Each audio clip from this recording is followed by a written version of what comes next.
రెండు తెలుగు రాష్ట్రాల్లో దివంగత నేత డాక్టర్ వైఎస్ రాజశేఖర రెడ్డి జయంతి వేడుకలు ఎంతో ఘనంగా జరిగాయి. రాజశేఖర రెడ్డి కుటుంబ సభ్యులు, నాయకులు, అభిమానులు జననేతకు ఘన నివాళులు అర్పించారు. రాజశేఖర రెడ్డి సతీమణి విజయమ్మ కన్నీటి పర్యంతమయ్యారు. వైసీపీ అధినేత జగన్మోహన్ రెడ్డి, ఏపీ కాంగ్రెస్ అధ్యక్షురాలు షర్మిల తన తండ్రికి ఘన నివాళులు అర్పించారు. కాగా ఇప్పుడు రాజశేఖర రెడ్డి రాజకీయ వారసులు ఎవరు అనే కొత్త చర్చ తెర మీదకు వచ్చింది. మరోవైపు విజయమ్మతో జగన్మోహన్ రెడ్డి అంటీ ముట్టనట్లు ఉండటం అనేక అనుమానాలకు తావిస్తుంది. మరోవైపు ఏపీ అసెంబ్లీ ఎన్నికల్లో ప్రతిపక్ష హోదా కూడా దక్కకపోవడంతో జగన్మోహన్ రెడ్డి ఎమ్మెల్యే పదవికి రాజీనామా చేస్తారని, తన సోదరుడు అవినాష్ను రాజీనామా చేపించి ఎంపీగా పోటీ చేసి ఢిల్లీ వెళ్లి చక్రం తిప్పాలని చూస్తున్నారని ఊహాగానాలు జోరుగా కొనసాగుతున్నాయి. అసలు జగన్మోహన్ రెడ్డి, షర్మిల వీరిలో రాజశేఖర రెడ్డి వారసులు ఎవరు? 2029 సార్వత్రిక ఎన్నికల్లో ఎవరు చక్రం తిప్పబోతున్నారు? ఇదే అంశం గురించి ఈరోజు చర్చను కొనసాగిద్దాం. చర్చలో పాల్గొనేందుకు మనతో సిద్ధంగా ఉన్నారు కాంగ్రెస్ పార్టీ అధికార ప్రతినిధి కడప నుంచి మామిళ్ళ బాబు గారు మనతో జూమ్ కాల్లో అందుబాటులోకి వచ్చారు. అదేవిధంగా వైసీపీ అధికార ప్రతినిధి నేత రేగడి లక్ష్మణరావు గారు మనతో జూమ్ కాల్లో అందుబాటులో ఉంటారు. అదేవిధంగా సుజాత కాజా గారు జనసేన పార్టీ నేత, వీర మహిళ మనతో జూమ్ కాల్లో అందుబాటులో ఉంటారు. ఇక అదేవిధంగా రాజకీయ విశ్లేషకులు పాపిరెడ్డి గారు కూడా మనతో జూమ్ కాల్లో అందుబాటులో ఉంటారు. ముందుగా కాంగ్రెస్ పార్టీ అధికార ప్రతినిధి మామిళ్ళ బాబు గారితో మాట్లాడదాం. బాబు గారు, గుడ్ ఈవినింగ్ అండి. నమస్కారం అన్న, గుడ్ ఈవినింగ్. బాబు గారు, ముందుగా రాజశేఖర రెడ్డి జయంతి వేడుకలను రెండు తెలుగు రాష్ట్రాల్లో కూడా ఎంతో ఘనంగా నిర్వహించారు. డాక్టర్ రాజశేఖర రెడ్డి గారి జయంతి వేడుకల్ని ఎలా అనిపిస్తుంది మీకు? రాజశేఖర రెడ్డి గారి గురించి తెలవనోళ్ళు అంటూ ఎవరు ఉండరు. ఈ కాంగ్రెస్ పార్టీకి సంబంధించి బ్రాండ్ అంబాసిడర్గా అనుకోవచ్చు. కాంగ్రెస్ అంటే రాజశేఖర రెడ్డి, రాజశేఖర రెడ్డి అంటే కాంగ్రెస్ పార్టీ అన్నంతగా వెళ్ళింది అనుకోవడంలో ఎటువంటి సందేహం లేదు. చెప్పండి. నా రాజశేఖర్, హలో అన్న, నమస్తే అన్న. రెండు తెలుగు రాష్ట్రాలలో అందరినీ గౌరవించి అందరి కోసం, అభివృద్ధి కోసం పాటుపడిన మహానాయకుడు గౌరవనీయులైనటువంటి డాక్టర్ వైఎస్ రాజశేఖర రెడ్డి గారు. ఆయన యొక్క హలో అన్న, వినబడుతుంది, ప్లీజ్ కంటిన్యూ. బాబు గారు రాజశేఖర రెడ్డి గారి యొక్క మహానేత ఓన్లీ కాంగ్రెస్ పార్టీకే సొంతమని ఇవాళ కాంగ్రెస్ పార్టీగా మేము భావిస్తున్నాము.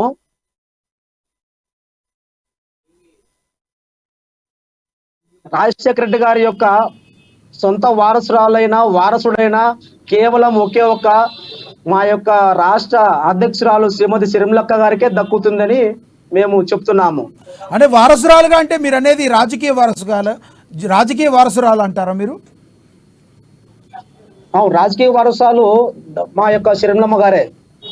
ఎందుకు చెప్తారు? జగన్మోహన్ రెడ్డి గారు ఆయన పుత్రుడు, వైసీపీ అధినేత. రాజశేఖర రెడ్డి గారు కొడుకండి ఆయన. అన్న, రాజశేఖర రెడ్డి గారి యొక్క కొడుకు అనడం మీరు వాస్తవమే, కానీ రాజశేఖర రెడ్డి యొక్క అభివృద్ధి చేయడంలో కానీ, రాజశేఖర రెడ్డి యొక్క ఆశయాలు నెరవేర్చడంలో కానీ జగన్ రెడ్డి గారికి ఏ యొక్క కోశాన కూడా అతనికి ఏమాత్రం కూడా లేదండి. రాజశేఖర రెడ్డి గారి యొక్క పూర్తి హక్కులు, రాజకీయ హక్కులు అన్ని కూడా వారికి అని మేము ముఖాముఖిగా చెప్తున్నాము. ఓకే బాబు గారు, నేను మీతో మళ్ళీ మాట్లాడతాను. కొంచెం డిస్టర్బెన్స్ వస్తుంది, అక్కడ చూసుకోండి. డిస్టర్బెన్స్ రాకుండా ఉంటే మీరు కూడా బాగా మాట్లాడవచ్చు, కంటిన్యూగా మాట్లాడటానికి అవకాశం ఉంటుంది. మళ్ళీ మీ దగ్గరికి వస్తాను నేను. మనం వైసీపీ నేత అధికార ప్రతినిధి రేగడి లక్ష్మణరావు గారితో మాట్లాడదాం. లక్ష్మణరావు గారు, good evening sir. Good evening అండి. నాకు గారు గుడ్ ఈవినింగ్. లక్ష్మణరావు గారు, ముందుగా రాజశేఖర రెడ్డి గారికి జయంతి ఘన నివాళులు అర్పించినట్టున్నారు రెండు తెలుగు రాష్ట్రాల్లో. రాజశేఖర రెడ్డి గారి గురించి ముందు మీరు మీ మాటల్లో ప్లీజ్. నాకు గారు, మీకు ప్యానల్ ఉన్న పెద్దలకి, అమాట వీక్షకులకి, అభిమానులకు హృదయపూర్వక నమస్కారాలు. 75వ జయంతి జరుపుకుంటున్నటువంటి దివంగత నేత వైఎస్ రాజశేఖర రెడ్డి గారికి ఘనంగా పార్టీ తరఫున అలాగే ఖచ్చితంగా ఈ రోజున షర్మిల గారు, నేనే పేటెంట్ హక్కు నేనే తీసుకోవాలి, నేనే మా తండ్రి యొక్క ఆచరణ తీసుకెళ్తాను అంటున్నారు. మంచిదే, కాదనట్లేదు. కానీ జగన్మోహన్ రెడ్డి గారు ఇప్పుడైతే కాంగ్రెస్ పార్టీ నుంచి తన తండ్రి చనిపోయిన తర్వాత ఆ మరణ వార్త విని చాలా మంది చనిపోతే వాళ్ళని ఓదార్పు యాత్రకి వెళ్ళి వాళ్ళకి నేనున్నానని బోధిస్తున్నారు. ఖచ్చితంగా ఏదైతే మరి వైఎస్ రాజశేఖర రెడ్డి గారు చేసినటువంటి అభివృద్ధి కార్యక్రమాల్ని కొనసాగిస్తాను, తన తండ్రి ఏ రకంగా అయితే ప్రజల్లో స్థానాన్ని సంపాదించుకున్నాడో ఆ రకంగా నేను సంపాదించుకుంటాను. రేపు పొద్దున్న చనిపోయినా సరే రేపు దేవుడు యొక్క ఆ పట్టాల దగ్గర నాది కూడా ఒక పొట్టి కొట్టి నన్ను కూడా పూజించేటట్టు ఆ స్థాయికి నేను వెళ్ళి ఆ యొక్క పరిపాలన అందిస్తానని ఆయన చెప్పడం జరిగింది. అలాగనే చేశారు ఈ సందర్భంలో. అంటే ఎవరికి వాళ్ళు నేనే వారసుని, నేనే ముందుకు తీసుకెళ్తా అని చెప్పుకోవడం కాదండి. ఖచ్చితంగా నిలబడాలా, నిలబడి తండ్రి యొక్క ఆశయాలని ఏదైతే మన రాజశేఖర రెడ్డి యొక్క పరిపాలన దక్షతని కూడా తీసుకెళ్లి ప్రజల యొక్క మన్ననలు పొందాలి. మరి ఈరోజు చూస్తే జగన్మోహన్ రెడ్డి గారు 100% ఆ యొక్క పరిపాలన చేయడం జరిగింది. అలాగే ఆ ప్రజల యొక్క మన్ననలు కూడా పొందడం జరిగింది. షర్మిల గారు ఏదైతే మరి ఆ రోజున ఒక స్టేట్మెంట్ ఇచ్చారు, ఏదైతే మరి మా నాన్న చనిపోయిన ఆ యొక్క వైఎస్ రాజశేఖర రెడ్డి గారు చనిపోయినటువంటి సావుకు కారణమైనటువంటి కాంగ్రెస్ పార్టీని లేదు కాంగ్రెస్ పార్టీకి సంబంధం లేదని, కాంగ్రెస్ పార్టీలో మళ్ళీ పెట్టినటువంటి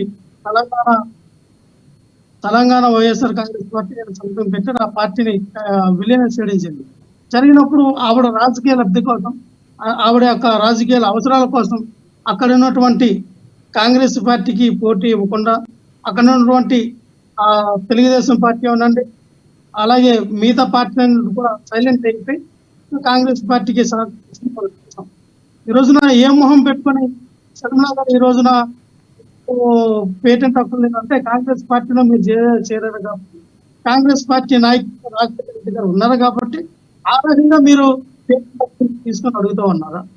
లేదు మీ తండ్రి యొక్క ఆశయ సాధనలు ఆయన ప్రజల్లో తీసుకెళ్లి నేను ఖచ్చితంగా రేపొద్దున కాంగ్రెస్ పార్టీ వస్తే తండ్రి మించిన పరిపాలన అందిస్తానని మీరు ప్రజలు చెప్తా ఉన్నారా?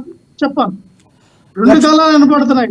లక్ష్మణరావు గారు, ఇక్కడ రాజశేఖర్ రెడ్డి గారు చనిపోయిన తదనంతరం అనేక పరిణామాలు అయితే జరిగినాయి, మనకు తెలుసు. దీనిలో జగన్మోహన్ రెడ్డి గారు ఫస్ట్ నుంచి కూడా కాంగ్రెస్ని వ్యతిరేకించిన వ్యక్తి. అలా కాంగ్రెస్ నుంచి వ్యతిరేకించిన ఉన్న వారిలో విజయమ్మ గారు కూడా ఉన్నారు. మరి విజయమ్మ గారు ఈ రోజున షర్మిల గారు వెనకాల నిలబడతాం అనేది రాజశేఖర రెడ్డి గారికి, జగన్మోహన్ రెడ్డి గారికి మైనస్గా మనం అనుకోవచ్చా? ఎందుకంటే ఈ రోజున గత ప్రభుత్వం ఓటమికి పరోక్షంగా విజయమ్మ గారు కూడా కారణమని మీ సొంత కార్యకర్తల్లో కూడా గుసగుసలు ఆడుతున్న మాట. ఎందుకంటే షర్మిల గారికి సపోర్ట్ ఇస్తూ ఉన్నారు, కానీ 19లో అంటే విజయమ్మ గారు జగన్మోహన్ రెడ్డికి ఓటేయమని చెప్పిన విజయమ్మ గారు 2024లో ఎందుకు ఓటేయమని చెప్పలేదు జగన్మోహన్ రెడ్డి గారికి? నాకు గారు ఈ రోజున వైఎస్ఆర్ పార్టీ ఓడిపోవడానికి ఈ కారణం ఫలానా కారణం అని మనం చెప్పలేమండి. చాలా కారణాలు ఉన్నాయి, 1,00,000 కారణాలు ఉన్నాయి. ఎందుకంటే కర్ణుడి సావుకి 1,00,000 కారణాలు అన్నట్టు ఆ ఓటమి కూడా 1,00,000 కారణాలు ఉన్నాయి. కాకపోతే ఏంటంటే ఈ రోజున ఎవరైతే అంటే ఒక బిడ్డకి ఆవిడ సపోర్ట్గా సపోజ్ మనం చూద్దామండి. సాధారణంగా ఎలా ఉంటారంటే తల్లిదండ్రులు మగపిల్లల కన్నా ఆడపిల్లలకి సపోర్ట్ చేయడం జరుగుతూ ఉంటుంది. ఎక్కడైనా ఇది జరిగేది కాదు. చూడండి, ఆడపిల్ల ఇంట్లో మగపిల్లడు ఉంటే ఖచ్చితంగా ఆడపిల్ల వైపే తల్లిదండ్రులు ఉంటారు, మగపిల్లడి వైపు మాట్లాడరు. ఆస్తుల భాగాలైనా ఏమైనా ఆడపిల్లకి చూడు, ఆడపిల్ల వైపు ఉంటేనే మాట్లాడతారు. మరి నాకైతే ఆ తీరు నాకు నేనున్నాను, సపోజ్ నాకు అదే పరిస్థితి, ఎవరికైనా నాకైనా కదా, ఎవరి పక్కన అంతే. ఖచ్చితంగా తల్లిదండ్రులను ఆడపిల్ల వైపు మాట్లాడుతారు. ఆ రకంగా తన బిడ్డ కోసం ఆవిడ మాట్లాడింది తప్పులేదు. ఎందుకంటే ఇప్పుడు కూడా పార్టీలో ఉంది. జగన్మోహన్ రెడ్డి గారు కూడా ఆయనకు ఒక పార్టీ ఉంది. సో తన కూతురికి వెళ్ళాలని కోరుతున్నా కూడా కొడుకు కూడా మా కొడుకు కూడా ఓటేయని కూడా అడగలేదు కదా. రెండు పార్టీలకు సపోర్ట్ చేస్తే ఆవిడ మాట్లాడలేదు. ఎవరైనా ఒక స్టాండే తీసుకోవాలి. షర్మిలను గెలిపించండి, ఆ జగన్ గారిని గెలిపించండి అని అసలు అనలేదు. ఇంత గ్యాప్ ఎందుకు వచ్చింది అంటారు తీసుకున్న స్టాండ్ లక్ష్మణరావు గారు? ఇంత గ్యాప్ ఎందుకు వచ్చింది అంటారు? ఎందుకంటే షర్మిల గారు జగన్మోహన్ రెడ్డి గారు జైల్లో ఉన్నప్పుడు అన్నను గెలిపించాలని విజయమ్మ గారు కొడుకు కోసం ఎంతో తాపత్రయపడి చేసిన వీళ్ళు మధ్యలో గ్యాప్ ఎందుకు వచ్చింది అంటారు వాళ్ళ కుటుంబంలో? ప్రధాన కారణం నాకు గారు ఇంటర్నల్ గా జగన్మోహన్ రెడ్డి గారికి శర్మిల గారికి జరిగినటువంటి ఇంటర్నల్ అంతర్గత యొక్క వివాదాలు ఏంటనేది ఎవరికి తెలియదు. అన్ని ఏం మాట్లాడినా ఎవరు మాట్లాడినా ఊహాగానాలు. ఓకే, ఏం జరిగింది ఏంటనేది శర్మిల గారు చెప్పాలా, జగన్మోహన్ రెడ్డి గారే చెప్పాలి, లేదా విజయమ్మ గారు చెప్పాలి. ఈ ముగ్గురు తప్ప నాకు తెలిసి ఎవరికి తెలియదు. ఎవరు మాట్లాడుకున్నా నాకు సాక్షులు వాట ఇవ్వలేదు, నాకు ఆస్తులు పంపకాలు ఇవ్వలేదు, నాకు ఇంకోటి చెప్పుకోవచ్చు. కానీ అవేవి కాదు. ఏం జరిగింది అనేది వాళ్ళ ముగ్గురికే తెలుసు. వాళ్ళు చెప్పినంత వరకు మనం చెప్పలేం. ఏం మాట్లాడినా ఊహాగానాలు అవుతాయి నాకు తప్పకుండా. ఏదేమైనా వాళ్ళిద్దరి మధ్య వచ్చినటువంటి గ్యాప్ ఏదైతే ఉందో ఖచ్చితంగా శర్మిల గారు మరి ఆవిడ కూడా ఒక నాయకురాలుగా ఎదగాలి. ఎందుకంటే ఎప్పుడైతే ఆవిడ పాదయాత్ర చేసిందో, పాదయాత్ర చేసినప్పుడు అంతకు ముందు శర్మిల గారు వాళ్ళ ఆయన అనిల్ కుమార్ గారు ఇద్దరు కూడా జేసస్ గురించి ఎక్కడ ప్రోగ్రాం పెట్టి వాక్యాలు చెప్తూ ఉండేవారు, పరిచర్య జరుపుతూ ఉండేవారు. తర్వాత ఎప్పుడైతే ఈవిడ పాదయాత్ర చేసిందో రాజకీయ వైపు ఆవిడ కూడా మక్కువ ఇష్టం వచ్చినట్టుంది. సో దాన్ని కంటిన్యూస్ గా మరి ఆవిడ రావడం జరిగింది. ఈ రోజు కాంగ్రెస్ పార్టీ అధ్యక్షురాలుగా ఉంది. చూద్దాం ప్రజలు ఏ వరకు ఆవిడని ఆశీర్వదిస్తారు, ఏ విధంగా ప్రజల్లోకి వెళ్తుందని మనం గమనం. ఎందుకంటే జగన్మోహన్ రెడ్డి గారు ఓడిపోవాలని అన్నారు, ఓడిపోయారు. ఆవిడకి ఏంటి లాభం ఏంటి? ఇప్పుడు కాంగ్రెస్ పార్టీకి ఆవిడకి వచ్చిన లాభం ఏంటి? విజయమ్మ గారికి వచ్చిన లాభం ఏంటి? చంద్రబాబు నాయుడు గెలిస్తే శర్మిల గారికి విజయమ్మ గారికి ఏం చేస్తారు, కాంగ్రెస్ పార్టీకి ఏం చేస్తారు? ఒక్క నిమిషం అండి, మనం మామూలుగా మాట్లాడదాం, రాజకీయాల గురించి కాదు. సొంత కొడుకు సొంత అన్నయ్య ఓడిపోవాలని నువ్వు కోరుకున్నావు. అదే సొంత అన్నయ్య సొంత కొడుకు గెలిస్తే రేపొద్దున్న మంచైనా చెడ్డైనా ఎవరైనా చిన్న ప్రతి ఇంట్లో గొడవలు ఉంటాయి. కానీ ఆపద వచ్చినప్పుడు ఆదుకుండేది మనం ఆదుకుంటాం, మన రక్త సంబంధికులుగా మనం అండగా నిలబడతాం. సో ఈ రోజున చంద్రబాబు నాయుడు వచ్చి మీకు కాపు కాస్తాడా? చంద్రబాబు నాయుడు గారు పవన్ కళ్యాణ్ గారు వచ్చి చంద్రబాబు నాయుడుకి పవన్ కళ్యాణ్ ఓటేమని షర్మిల గారు ఎక్కడా చెప్పలేదే. ఒక్క నిమిషం అండి, పవన్ కళ్యాణ్ గారికి ఓటేయండి అని మీరు అంటారండి. ఓటమికి ఓటేయండి, జగన్మోహన్ రెడ్డి గారిని ఓడిపించండి అని మాట్లాడిన వ్యక్తి షర్మిల గారు మాట్లాడలేదు కదండి. దగ్గర ఏం మాట్లాడుతూ షర్మిల గారు అలా మాట్లాడలేదండి. నాకు ఓటేయండి, కాంగ్రెస్ పార్టీని గెలిపించండి అన్నారు షర్మిల గారు. ఒక్క నిమిషం, ఎక్కడ కూడా కాంగ్రెస్ పార్టీని గెలిపిస్తానల్లా గుర్తుపెట్టుకోండి. కాంగ్రెస్ పార్టీని గెలిపించండి, కాంగ్రెస్ పార్టీని అధికారంలో తీసుకురండి శర్మిల గారు ఎక్కడ అనలేదు. కేవలం మీరు జగన్మోహన్ రెడ్డి గారిని ఓడించండి. కడపలో పోటీ చేసినప్పుడు కూడా అవినాష్ రెడ్డిని ఓడించండి, డిపాజిట్లు కూడా రాలా. ఒక్క నిమిషం అండి, ప్రజలేమో పిచ్చోళ్ళు ఎర్రలు కాదు, విజ్ఞులు గమనిస్తూ ఉన్నారు. ఎవరు ఏ తోలు కప్పుకొని వచ్చారు, ఎందుకు కప్పుకొని వచ్చారు, ఏం మాట్లాడుతూ ఉన్నారు, వీళ్ళతో మాట్లాడించిన వ్యక్తులు ఎవరు, అసలు ఏంటనేది అందరూ తెలుసు.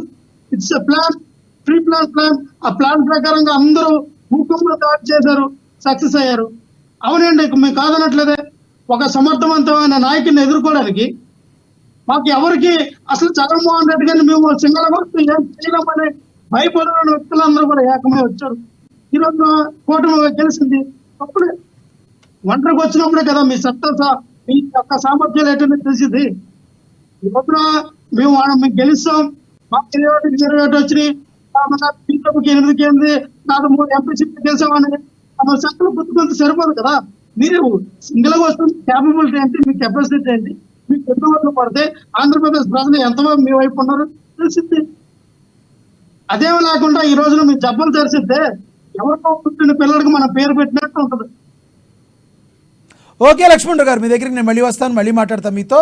మనతోటి జనసేన నేత వేరు మహిళ సుజాత కాజా గారు ఉన్నారు, ఆవిడతో మాట్లాడదాం. సుజాత గారు గుడ్ ఈవినింగ్ అండి. సుజాత గారు మీ వాయిస్ యా వినబడుతుంది. గుడ్ ఈవినింగ్ అండి. ఇవాళ రాజశేఖర రెడ్డి గారి జయంతి సందర్భంగా ముందు రాజశేఖర రెడ్డి గారి గురించి మీ మాటల్లో 1 minute. లక్ష్మీనాథ్ గారు, ముందుగా మీకు అలాగే ప్యానెల్లో ఉన్న తోటి ప్యానెల్ సభ్యులకి, అమ్మ న్యూస్ ప్రేక్షకులకి అందరికీ గుడ్ ఈవినింగ్ అండి. చనిపోయిన వ్యక్తి గురించి మనం మనం ఏదంటే అంటే వారు చేసిన మంచైనా చెడైనా కూడా ఇప్పుడు పోయిన వాళ్ళందరూ మంచోళ్ళే అనే ఒకటి సామెత ఉన్నట్టు వారి గురించి మనం మంచిగా స్మరించుకోవాలి. అలాగే వారికి నివాళులు అర్పించుకోవాలి. ఆయన వారసులుగా వారు బిడ్డలు కూడా ఆయన పేరుని ఇంకొంచెం మంచిగా ప్రజల్లోకి తీసుకెళ్లేటట్టు, ఆయన పేరు నిలబెట్టేటట్టు ప్రవర్తించాలని ఏ తల్లిదండ్రులైనా కూడా మరి పోయిన తర్వాత వారి కీర్తిని వారి బిడ్డలు పెంచాలని ఆశిస్తారు. అలాంటి చర్యలుగా అలాంటి దిశగా వారి బిడ్డలు ప్రయాణిస్తే బాగుంటుందని రాజశేఖర రెడ్డి గారి అభిమానులు ఎవరైతే ఉన్నారో, అలాగే కడప పులివెందులకు సంబంధించిన అక్కడ ఉన్న కార్యకర్తలు గాని, నిజమైన కాంగ్రెస్ కార్యకర్తలు గాని ఈ రోజు కోరుకుంటున్నారండి. ముందుగా రాజశేఖర రెడ్డి గారికి నివాళులు అర్పిస్తున్నాను. మీరు లక్ష్మణరావు గారు మాట్లాడింది విన్నారు, ప్లీజ్ రియాక్ట్ కండి. లక్ష్మణరావు గారు మాట్లాడిన దాంట్లో ఇప్పుడు మనం ప్రతి ఒక్కరూ గమనిస్తేనండి, రాజశేఖర రెడ్డి గారి కుటుంబం ఇప్పుడు ఒక మాట చెప్పుకోవాల్సి వస్తుంది. ముందుగా రాజశేఖర రెడ్డి గారి విషయానికి వస్తే, పోయిన వ్యక్తి గురించి మనం చెడు చెప్పడం కరెక్ట్ కాదు. కానీ బట్ అక్కడ జరిగిన విషయాలు తెలుసుకుంటే గనక రాజశేఖర రెడ్డి గారి హయాంలో కూడా ఆయన అప్పటి కాంగ్రెస్ ముఖ్యమంత్రులకు కూడా తను అధికారంలో లేనప్పుడు, ముఖ్యమంత్రి స్థానంలో లేనప్పుడు కాంగ్రెస్ పార్టీలో పనిచేస్తున్న ముఖ్యమంత్రులకు కూడా ఆయన ఏ విధంగానూ సహకరించిన దాఖలాలు ఒక్కటి కూడా లేవండి. తను అధికార పీఠం కోసం మత కల్లోలో సృష్టించిన సందర్భాలు ఉన్నాయి. అలాగే మన తెలుగువాడైన ఒక మన తోటి వ్యక్తి పివి నరసింహారావు గారు కడప జిల్లా పర్యటనకు వచ్చినప్పుడు ఆయన మీద చెప్పులు దాడి చేయించిన సంస్కృతి రాజశేఖర రెడ్డి గారిది. అంటే ఆవు చేలో మేస్తే దూడ గట్టును మేస్తుందా అన్నట్టు ఈ రోజు జగన్మోహన్ రెడ్డి గారి యొక్క విధానం కానీ, ఆయన యొక్క మనస్తత్వం కానీ, ఆయన యొక్క పరిపాలన కానీ ప్రతిబింబిస్తుందనే చెప్పుకోవాలి. మనం ఇదివరకు మన పెద్దవాళ్ళు అంటుండేవాళ్ళండి, బిడ్డల ప్రవర్తనకి తల్లిదండ్రుల పెంపకం ప్రధాన కారణం అని. అది మన బిడ్డ అని ప్రేమతోటి చేసిన ప్యాంపర్ ఏదైతే ఉందో అది తర్వాత మన ఇంటి వరకు ఉంటే బానే ఉంటుంది. కానీ ప్రజల మనుషుల్లోకి వెళ్ళినప్పుడు, ప్రజాబాహుళ్యంలోకి వెళ్ళినప్పుడు, ప్రజా పరిపాలనలోకి వెళ్ళినప్పుడు అదే మనస్తత్వం ఎలా ఉంటుంది ప్రజల విషయానికి వచ్చేటప్పుడు అన్నది మనం గత 5 ఏళ్లలో చూసాము. ఎంత హింస, అరాచకాలు, అణచివేతలు అవన్నీ చూశారు, ప్రజలు భరించారు. 5 ఏళ్ల తర్వాత వారిని ఏ స్థానంలో కూర్చోబెట్టాలో ఆ స్థానంలో కూర్చోబెట్టారు. ఎందుకంటే తల్లిదండ్రులు అయితే క్షమిస్తారు కానీ ప్రజలు అయితే క్షమించరండి. ప్రజా పరిపాలన ప్రజా రంజకంగానే ఉంటేనే వారు అనుమతిస్తారు తప్ప, లేదంటే వారు రాజశేఖర రెడ్డి గారి బిడ్డనో విజయమ్మ గారి బిడ్డనో సరే ప్రజలైతే వారిని హక్కును చేర్చుకోరండి. ఖచ్చితంగా ప్రజలకి సంబంధించిన ప్రజా పరిపాలన, ప్రజా సంక్షేమం చేస్తేనే ఏ నాయకుడి కన్నా భవిష్యత్తు ఉంటుంది. అలాగే మనం విజయమ్మ గారు జగన్ రెడ్డి గారి విషయంలోకి వస్తే గనక అంతకు ముందు తను జైల్లో ఉన్నప్పుడు కానీ, అలాగే 2019 ఎలక్షన్స్ ముందు కానీ ఊరూరా తిరిగి, అలాగే చర్చిల్లో కూడా బైబుల్ సాక్షిగా ఆవిడ ప్రార్థనలు చేసి ప్రజలందరికీ విన్నవించేవాళ్ళు, మా బిడ్డకి ఒక్క ఛాన్స్ ఇవ్వండి. అలాగే రాజశేఖర రెడ్డి గారి ఆ యొక్క పేరుని కేవలం అధికార కాంక్షకు మాత్రమే ఉపయోగించారు తప్ప రాజశేఖర రెడ్డి గారి మీద బిడ్డలుగా ఈ వీరిద్దరికి కూడా ఎటువంటి గౌరవం లేదని 100% బల్లగుద్ది చెప్పొచ్చండి. రాజశేఖర రెడ్డి గారి పేరుని ఒక వాళ్ళు పబ్లిసిటీ గాను, ఓట్ల బ్యాంకు గాను ఉపయోగించుకున్నారు తప్ప, ఎందుకంటే మనం గత 5 ఏళ్ల వైసీపీ పరిపాలనలో చూస్తే కనుక ప్రభుత్వ ధనంతో నడిచే ప్రజా పథకాలకు అన్నిటికీ తన తండ్రి పేరు పెట్టుకున్నారు తప్ప రాజశేఖర రెడ్డి గారి పేరు మీద బిడ్డలిద్దరూ కనీసం ఒక మంచినీటి శిబిరం కూడా వారి సొంత డబ్బుల నుంచి పెట్టించిన దాఖలాలు ఎక్కడా లేవండి. జగన్మోహన్ రెడ్డి గారు అంటే రాష్ట్ర ప్రభుత్వంలో ముఖ్యమంత్రిగా ఉన్నారు కానీ షర్మిల గారు పెట్టడానికి ఏమైనా పేర్లు పెట్టడానికి ఆవిడ ముఖ్యమంత్రిగా ఎక్కడా లేరు కదా, ఆవిడ ఎలా పెట్టగలరు సార్? అంటే ఒక సామాన్య వ్యక్తులు తండ్రి పేరు మీద, తండ్రి చనిపోయిన రోజు ఎంతో మందికి అన్నదానాలు చేస్తుంటారు సామాన్య వ్యక్తులు, మామూలు సామాన్య ప్రజలు. అలాంటిది వీరికి కొన్ని కోట్ల ఆస్తి కట్టబెట్టాడండి ఆయన ఏ రకంగా అధికారం సంపాదించాడో అది మనకు తెలియదు కదండి. ఇప్పుడు ఎన్నో గుప్తదానాలు చేస్తారు, కొంతమంది కెమెరాల ముందుకు వచ్చి చెప్పుకుంటారు, కొంతమంది కెమెరాల ముందుకు వెళ్ళి చెప్పుకోరు. వాళ్ళు కూడా దాన ధర్మాలు చేసి ఉండొచ్చు కదా, మనం ఎలా దాన్ని నిర్ణయిస్తాం? వాళ్ళు చెప్పుకున్నా చెప్పుకోకపోయినా దానం పొందిన వ్యక్తులు బయటకు వచ్చి చెప్తారు సార్. అది అందరూ ఏది చెప్పరు రాదు. కదండి. అంటే నిజం గాని అబద్ధం గాని కనీసం అంటే వారు చేసిన దానికి ఇప్పుడు ఒక్కటైనా మీకు ఒక మాట బయటకు వస్తాయి చెప్పాలి సార్. ఏది ఒక్కటి సుజాత కూడా గారు, మీకు ఒక మాట చెప్పాలి. పవన్ కళ్యాణ్ గారు ఎన్నో దానాలు చేస్తూ వచ్చారు. అది ఎప్పటి నుంచి దానాలు చేస్తూ వచ్చారు? ఆయన గత 20 సంవత్సరాలుగా దానాలు చేస్తూ వస్తుంటే నిన్న మొన్న కొంతమంది బయటకు వచ్చి చెప్పారు. అలాగే వీళ్ళు కూడా ఎన్నో చేసి ఉండొచ్చు. బయటికి చెప్పకపోయినంత మాత్రాన వాళ్ళు ఏమీ పేదలకు చేయలేదని మనం ముందే అనుకుంటే ఎలా? ఒక్కటి సార్, ఇప్పుడు 100 చేస్తే కనీసం 1 2 అన్నా బయటకు వస్తాయి. ఏది ఒక్కటి కూడా వారి సొంత డబ్బులతో చేసింది ఒక్కటి లేదు. అలాగే ప్రభుత్వంలో ఉండగా కోట్ల రూపాయలు పెట్టి పేపర్ యాడ్ ఇచ్చుకున్నారు. ఈ రోజు మరి అధికారం నుంచి దిగిపోయిన తర్వాత కనీసం వాళ్ళ సొంత పత్రికల్లో కూడా ఆయన తండ్రి గురించి చెప్పింది ఏంటి? ఇంతకు ముందు చూసాం మనం సాక్షి లోగోలో ఆయన వైఎస్ రాజశేఖర రెడ్డి గారి ఫోటో ఉండేది. దాని తర్వాత ఓకే సుజాత గారు, టాపిక్ సైడ్కి వెళ్తుంది. అలాగే ఈ రోజున టాపిక్ సైడ్కి వెళ్తుంది. ఈ రోజున నిజమైన రాజకీయ వారసులుగా రాజశేఖర రెడ్డి గారి బిడ్డైన షర్మిల గారిని చూడొచ్చా, లేదు అంటే జగన్మోహన్ రెడ్డి గారిని చూడొచ్చా? సార్ వారిద్దరూ కూడా కేవలం అధికారకాంక్ష తప్ప ప్రజల బాగోగులు చూడాలనే ఆకాంక్ష వారిద్దరిలో కూడా కనిపించట్లేదు సార్. ఎందుకంటే 2019 ఎలక్షన్స్ ముందు వీరు ప్రచారం చేశారు. చెల్లి ప్రచారం చేసింది, తల్లి ప్రచారం చేశారు. అలాగే జగన్మోహన్ రెడ్డి గారు కూడా ప్రచారం చేశారు. ప్రచారంలో భాగంగా ప్రజలకు ఎన్నో హామీలు ఇవ్వడం జరిగింది. తీరా అధికారంలోకి వచ్చిన తర్వాత సిపిఎస్ రద్దు చేసిన రోజు విజయమ్మ గారు కానీ షర్మిల గారు కానీ మీరు ఈ మాట ఇచ్చారు, ప్రజలకు ఈ మాట ఎందుకు తప్పారు అని ఏ రోజన్నా అడిగిన దాఖలాలు లేవు. అలాగే అమరావతి రైతుల్ని మహిళలను చూడకుండా జుట్టుపట్టి లాగి ఇంట్లో ఉన్న వాళ్ళని బయటకు లాగి ఈడ్చుకొచ్చి పోలీసులు కొట్టి అరెస్టులు చేస్తుంటే మా తోటి మహిళలు మేము ప్రచారం చేసాం, నీ కోసం మేము మాట ఇచ్చాము, ప్రచారం చేసాం, నిన్ను గెలిపించాం, ఇలా చేయడం తప్పని ఏ రోజు ప్రజల పక్షాన్ని మాట్లాడలేదండి.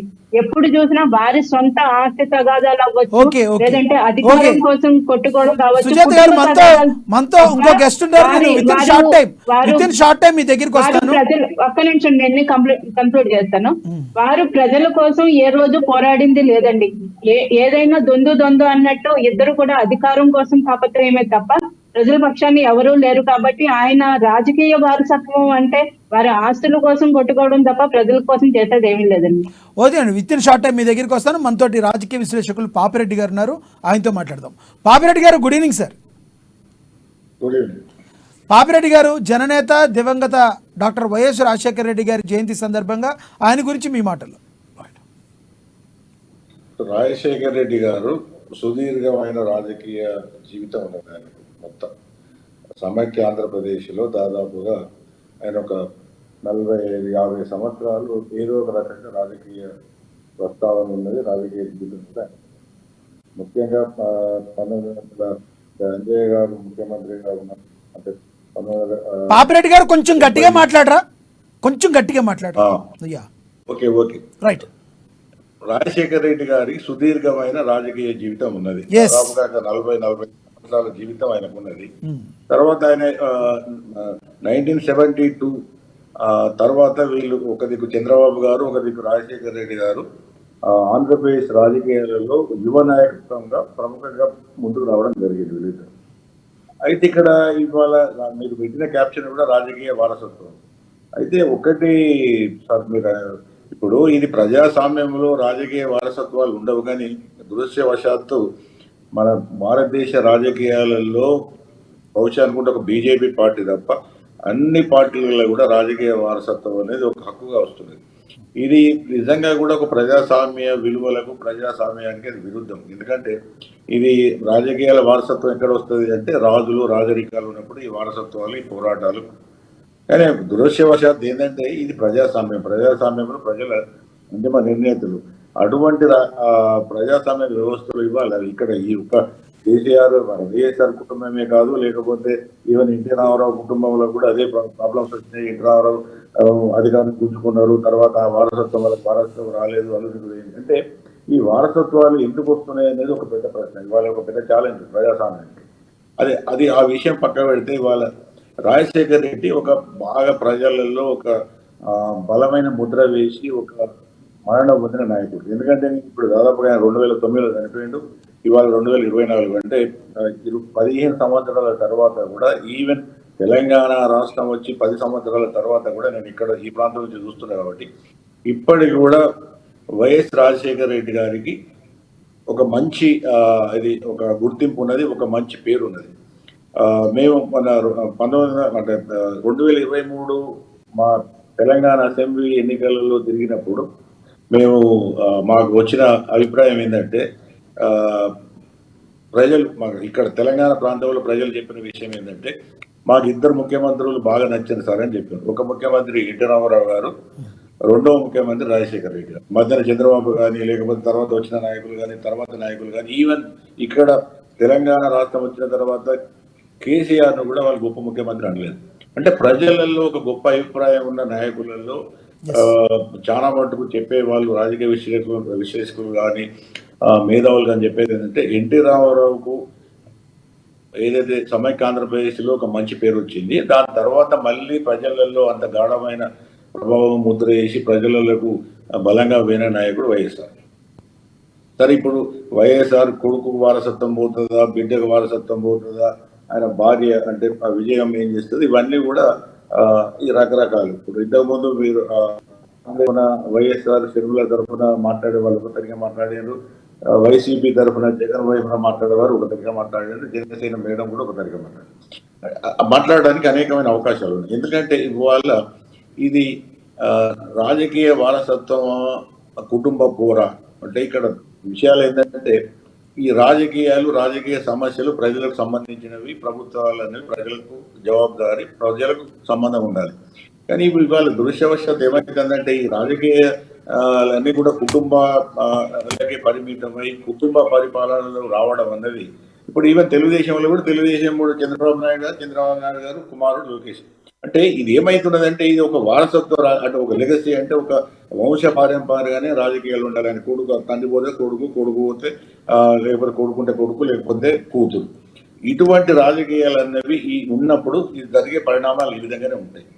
ఎందుకంటే ఒకసారి రాజకీయ వారసత్వం నాకు రావాలంటే, ఇప్పుడు ఎందుకు రావాలి? ఇప్పుడు మీకు ఆంధ్రాలో అంటే ఆంధ్రప్రదేశ్ రాష్ట్రంలో దాదాపుగా 25 మంది ఎంపీలు, 175 మంది ఎమ్మెల్యేలు, దాదాపు 5 నుంచి 6 కోట్ల మంది ప్రజలు ఉన్నారు. దీనికి ఎవరు వారసులు కాదా? ఈవెన్ ఒక దిక్కు జగన్మోహన్ రెడ్డి, ఒక దిక్కు షర్మిల, వీళ్ళ వారసత్వం ఏమి వారసత్వం అంటే కుటుంబాలు ఏమైనా ఉంటే తగాదాలంటూ ఉండాలి.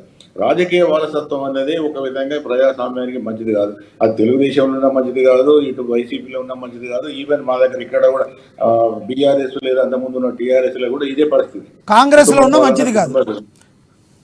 మంచిది ఎందుకు మంచిది కాదంటే, ఇది కుటుంబాల పరిపాలన కాదండి. ప్రజాస్వామ్యంలో ప్రజలు ఉంటారు. ఇప్పుడు మాకు తెలంగాణలో దాదాపు అక్కడ ఆంధ్రాలో 6.5 కోట్ల మంది ప్రజలు ఉన్నారు. ప్రజలకు సంబంధించిన విషయాలు ప్రజలకు చూడాలి. కానీ ఇది వారసత్వ హక్కులు, ఇది ఇప్పుడు అది కాదంటే జగన్ పోయి షర్మిల వస్తుంది. జనాలకు ఏమొస్తుంది దానిలో? జనాలకు ఉరిగేది ఏంటిది? మొన్న కూడా ఇప్పుడు ఇంకోటి చెప్తా, షర్మిలను మొన్న ప్రతిపక్షాలు చాలా ఎఫెక్టివ్ గా తెలివిగా వాడుకున్నాయి. జగన్మోహన్ రెడ్డిని ఏదైతే ఆయన ప్రతిష్టను కానీ, ఆయన క్రెడిబిలిటీని కానీ, ఆయన ఎలక్షన్లలో గెలిచే అవకాశాలను కొంత దెబ్బతీయడానికి ఈ షర్మిలను ఒక దిక్కు, విజయమ్మను ఒక దిక్కు వాళ్ళు వాడుకున్నారు. చంద్రబాబు గారు రాజకీయాల్లో ఇది సహజంగా ఉంటుంది. ప్రత్యర్థులు వాళ్ళని వాడుకున్నారు ఎఫెక్టివ్ గా. అక్కడ జగన్ గారు తప్పు ఉన్నది. ఇప్పుడు అంతకుముందు అంతా కలిసి ఉన్న వాళ్ళు అధికారం రాగానే ఆయన వాళ్ళని బయట పెట్టడం అనేది ఒక తప్పు. ఎందుకంటే అది చెప్పింది స్వయంగా జగన్మోహన్ రెడ్డి గారు చేసుకున్న స్వయం కృప. ఎందుకంటే తల్లిని ఒక దిక్కు, బిడ్డను మన చెల్లెని ఒక దిక్కు బయట పెట్టి దాన్ని రాజకీయ ప్రత్యర్థులు తెలివిగా వాడుకున్నారు, ఎఫెక్టివ్ వాడుకున్నారు. మొన్న వైసీపీ వాళ్ళు ఒప్పుకోకపోయినా కూడా అది దెబ్బ కొట్టడానికి ఒక బాణంగా ఆమె షర్మిలను వాడుకున్నారు. అటువంటి పరిస్థితి జగనే ఇచ్చాడు. ఇప్పుడు ఈ కుటుంబంలో తగాదాలు, ఆస్తుల పంపకాలు అవి ఒకవైపు ఆ లెవెల్కే ఉంటే బాగుండేది. అది తీసుకొచ్చి ప్రజలమైన వృత్తి, ప్రజల రాజకీయాలలో మీరు గొప్ప, వారు గొప్ప, కూతురు పోతుందా, ఏది రాజకీయం కాదు. రాజకీయంలో అయితే దాయదల మధ్య తగాదాలు ఉంటాయి, గొడవలు ఉంటాయి, ఇవన్నీ ఉంటాయి. కానీ దురదృష్టవశాత్తు ప్రజాస్వామ్యంలో ఇటువంటి విషయాలు రావద్దు. కానీ ఇవాళ ఈ ఒక తెలుగు రాష్ట్రాలను కాదు, ఇవాళ దాదాపుగా దేశంలో అన్ని రాష్ట్రాలలో, కేంద్రంలో కాంగ్రెస్తో సహా కుటుంబ పాలన అనేది ఒక హక్కుగా మన మీద రుద్దుతున్నారు కాబట్టి ఈ విషయాలు జరుగుతాయి. ఇదే విషయాలు ఇట్లా జరుగుతుంటే మనం ఇదే విధంగా మాట్లాడుకుంటాం, కానీ ఇవి మంచి లక్షణం కాదు ప్రజాస్వామ్యం. ఓకే ఓకే బాబురెడ్డి గారు, మళ్ళీ వస్తాం మీ దగ్గరికి, మళ్ళీ మాట్లాడతా. మనం ఒకసారి బాబు గారితో మాట్లాడదాం, మామిళ్ళు బాబు గారితో. బాబు గారు, నా మాట వినబడుతుందా? ఓకే, రేగ లక్ష్మారావు గారు, మీరు పాపిరెడ్డి గారు మాట్లాడింది విన్నారు. పాపిరెడ్డి గారు ఏమంటారంటే అసలు రాజకీయ వారసత్వాలు అనేవి కరెక్ట్ కాదు, జగన్మోహన్ రెడ్డి గారు ఒక అవకాశం ఇవ్వకపోతే ఈ రోజున ఈ పరిస్థితి వచ్చేది కాదు, ప్రతిపక్షాలకు అవకాశం ఇచ్చిందే జగన్మోహన్ రెడ్డి గారు అని చెప్పి పాపిరెడ్డి గారు అన్నమాట. ఎలా అండి, ఏమంటారు మీరు? కరెక్ట్, ఈ మాటకి నేను కూడా ఏకీభవిస్తానండి. రాజకీయాల్లో వారసత్వం కరెక్ట్ కాదండి. ఎందుకంటే ఇప్పుడు యంగ్స్టర్స్ ఉన్నారండి, ఇప్పుడు నాలాంటి వాళ్ళు కష్టపడిన వాళ్ళు ఉన్నారు. నాకే పొలిటికల్ బ్యాక్గ్రౌండ్ లేదు, మా నాన్నగారు ఎమ్మెల్యే కాదు, మా తాతగారు ఎంపీ కాదు, ఏమీ లేదు. నేనేంటంటే రాజకీయాల మీద మక్కువతో, రాజకీయాల మీద ప్యాషన్తో, నాది బీటెక్ అయిపోగానే నేను 2014 అంటే పవన్ కళ్యాణ్ గారి పార్టీ పెట్టి, పవన్ కళ్యాణ్ గారి సిద్ధాంతాలు, ఆయన ఆలోచన విధానం అన్నీ నచ్చి మేము ఆ పార్టీలో జాయిన్ అవ్వడం జరిగింది. ఇదివరకు చిరంజీవి గారు పిఆర్పి పార్టీ పెట్టినప్పుడు అప్పుడు నేను ఇంజనీర్ ఫస్ట్ ఇయర్ చదువుతూ ఉన్నా, ఒక సాధారణ కార్యకర్తగా ఆ పార్టీలో సేవలు అందించడం జరిగింది. అయితే ఇవన్నీ కూడా రాను రాను ఎలాగని అంటే పొలిటికల్ గా ఎలా తయారైందంటే మనకి ఏదైనా బ్యాక్గ్రౌండ్ ఉండాలి, 100 కోట్లు ఉండాలి, అలాంటి వాళ్ళకి అవకాశాలు ఇస్తూ ఉన్నాం. ఈరోజు ఈ పార్టీ ఆ పార్టీ కాదు, ఒక విధంగా జగన్మోహన్ రెడ్డి గారి పట్ల ఒక ఎంపీటీసీనో జడ్పీటీసీనో ఒక లారీ డ్రైవర్కో ఎవరికో వాళ్ళకి కనీసం ఒక 4-5 టికెట్లన్నీ కేటాయించారు. పవన్ కళ్యాణ్ గారు కేటాయించలేదు, చంద్రబాబు నాయుడు గారు కేటాయించలేదు. అంటే 24లో మీరు అనేది లక్ష్మణరావు గారు, 24లో కేటాయించలేదు అంటున్నారా? 19లో కూడా కేటాయించలేదు అంటున్నారా? 24లో కేటాయించారు. ఇప్పుడు జరిగిన ఎలక్షన్ లో డబ్బులు లేని వాళ్ళకి టికెట్లు ఇవ్వాల, డబ్బులకు అమ్ముకున్నారు. ఖచ్చితంగా మీకు కనబడుతోంది. ఈ రోజున జనసేన పార్టీ టికెట్లు ఎంతమంది ఎవరికి ఇచ్చారంటే టీడీపీ 12 మంది కూడా వ్యక్తులకే టికెట్లు ఇచ్చారు. జనసేన పార్టీలో కష్టపడిన వాళ్ళు లేరా? జనసేన పార్టీని భుజాల పైన మోసి ఎంతో మంది 5 రూపాయలు, 10 రూపాయలు, 15 రూపాయలు, 20 రూపాయలకు ఒట్టి ఫ్లెక్సీలు, జెండాలు, వాళ్ళ సొంత డబ్బులు సమయాన్ని వృధా చేసుకున్నటువంటి వ్యక్తులు ఎంతోమంది ఆత్మహత్యలు చేసుకున్న వాళ్ళ మీద నిలబడిన పార్టీ జనసేన పార్టీ. ఒకరు కాదు, 2 కాదు. నేను విజయవాడలో ఉండేటప్పుడు చాలా మంది ఇదే అంశెట్ వాస్తవం, అది పోతురు వెంకట మహేష్ గారు అందరూ తిరిగినప్పుడు ఎంతో మంది ఆత్మహత్య చేసుకున్నారు. పవన్ కళ్యాణ్ గారి దగ్గర కూడా వాళ్ళ పార్టీని వాళ్ళు చూసుకుంటారు, కానీ మీ పార్టీ గురించి మీరు చెప్పండి. వాళ్ళ పార్టీ ఏంటి వాళ్ళు చూసుకుంటారు. మీ పార్టీ ఏంటి, మీ పార్టీ ఏమి ఇవ్వబోతుంది, మీకు ఏ స్థానం ఇవ్వబోతుంది, మీరు నెక్స్ట్ ఎమ్మెల్యేగా ఎక్కడి నుంచి నుంచోబోతున్నారు అది చెప్పండి. నాకు గారు ఓపుకుండాలా, నేను ఆ పాయింట్ మా పార్టీ వైపు వస్తున్నా. ఈ రోజున జగన్మోహన్ రెడ్డి గారు నా దగ్గర డబ్బులు లేవండి, నా దగ్గర 100,000 కోట్లు లేవు. జగన్మోహన్ రెడ్డి గారు ఎమ్మెల్యే టికెట్ ఇస్తారా ఇవ్వరా? ఇంకోటనంటే నేను ఒక పార్టీ నమ్మి ఒక పార్టీలో 10 సంవత్సరాలు కష్టపడ్డా, నా కష్టం పోయింది. ఈ పార్టీలోకి వచ్చి మా మంచి జరుగుతుందని ఈ పార్టీలోకి వచ్చాం. వీళ్ళు అదే చేశారు అనుకోండి, మనం ఏం చేయలేం కదా. నేను సామాన్యునండి, ఒక సామాన్యుని వ్యక్తిని వాడుకుని అభినందిస్తే ఎవరేం చేస్తారు? మనం ఏం చేయలేం. ఒకళ్ళని మనం శాసించే స్థాయిలో లేని వ్యక్తులు ఏం చేయలేం. ఈ రోజు నా దగ్గర 100 కోట్లు ఉంటే నేను టికెట్ తెచ్చుకుంటా, 200 కోట్లు అయితే నేను ఇంట్లో కూర్చొని నా టికెట్ వస్తుంది అన్న ఏం పర్లా. 24 గంటలు రోజు టీవీలో మాట్లాడి లక్ష్మణరావు గారు లక్ష్మణరావు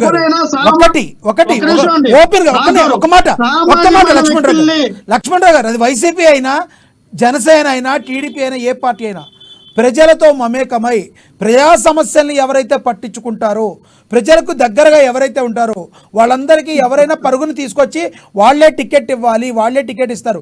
ఒకసారి కాకపోతే రెండోసారి అయినా. కానీ కేవలం మనం అధికార ప్రతినిధులుగా ఉన్న వాళ్ళందరికీ కూడా టికెట్లు ఇచ్చుకుంటూ పోవాలి అదే ఆశిస్తే ఎంతమంది అధికార ప్రతినిధులు టికెట్లు ఇస్తారు? లోపల తిరిగే కార్యకర్తలకి ఎవరు ఇస్తారు టికెట్లు చెప్పండి. నాగ్ గారు, అధికార ప్రతినిధులు అంటే మేము గ్రౌండ్ టు వర్క్ చేసిన వ్యక్తులం. మేము వదలెక్కన టీవీలోనే కూర్చొని ఎక్కడ హైదరాబాద్లో బెంగళూరులో కూర్చొని వాడిన వ్యక్తులం కాదు. స్థానిక గ్రౌండ్ లో లోకల్లో పనిచేసిన వ్యక్తులు. అది గుర్తుపెట్టుకోవాలి మీరు.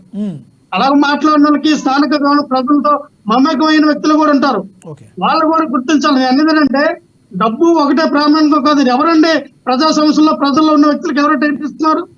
ఇక్కడ వారసత్వం కాదా? మా తండ్రి పోతే కొడుకు, కొడుకు పోతే కూతురుకు, కూతురు పోతే మనవడికి టికెట్లు ఇచ్చిన వాళ్ళు కాదా? ఆ వారసత్వం కుదరదన్నందుకే కదా కాంగ్రెస్ నుంచి విడిపోయింది.